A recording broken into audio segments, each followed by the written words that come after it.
pair your device for the first time, place Sesh Evo in the charging case without closing the case. Make sure both LEDs show red, and then remove them. Both buds will then automatically power on, and the LEDs will simultaneously flash blue while they sync to each other. Once the buds have synced together, you'll hear a tone to indicate the sync was successful, and only the left bud will begin to flash red-blue. Now, turn on your device's Bluetooth and look for Sesh Evo in your list of available Bluetooth devices. Select Sesh Evo on your device and accept any pair or OK prompts that appear on your screen. When pairing is complete, a voice prompt will say, "Connected." To pair to a new device, remove your buds from the case to power them on.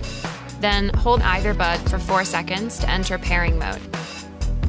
Select Sesh Evo on your device and accept any pair or OK prompts that appear on your screen. When pairing is complete, a voice prompt will say, "Connected."